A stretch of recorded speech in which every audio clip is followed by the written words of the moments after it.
अब मुझे विश्राम करना है। ये तो अच्छा है कि शिवरात्रि के व्रत पर व्रत रखा जाता है, जागरण नहीं।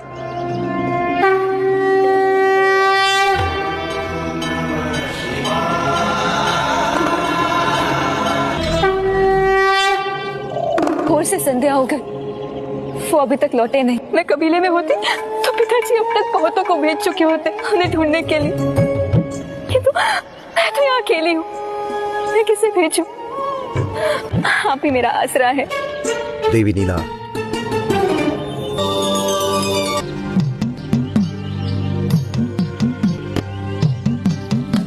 ओम नमः शिवाय, ओम नमः शिवाय, ओम नमः शिवाय।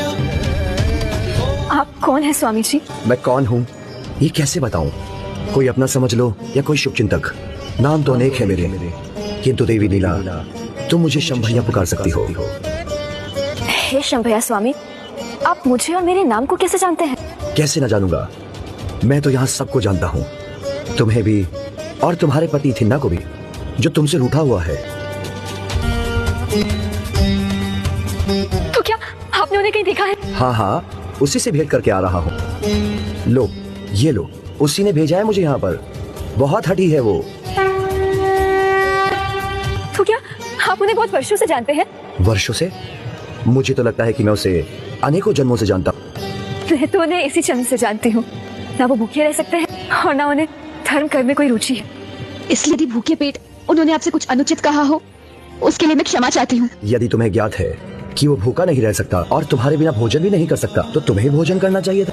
विवाह में तो दो लोगों के जीवन जुड़ते हैं, इसलिए संबंध में कुछ बातें एक की मानी जाती हैं, कुछ दूसरे की। भक्ति तो मन में होती है और उसके प्रकट होने के अनेकों प्रकार होते हैं, और हर भक्त उसका चुनाव अपने अनुसार करता है। इसलिए भक्ति में यदि एक व्रत रखे और दूसरा नहीं, तो भी दोनों की भक्ति अपने अपने स्थान पर स्थिर रहती है, उनमें कोई खोट नहीं आती। एक निर्जन स्थान पर स्थित एक शिवलिंग के पास पड़े रहकर एक प्रकार से उसने भी व्रत तो कर ही लिया है। इसलिए तुम्हारी जैसी पतिव्रता के लिए अपने व्रत को पूर्ण करने का समय आ गया है पुत्री।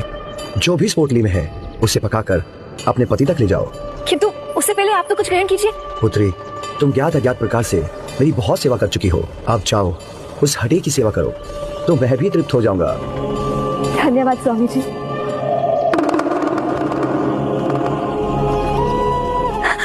वो भोर से भूखे होंगे, मैं शीघ्र कुछ पकाकर उन तक ले जाती हूँ।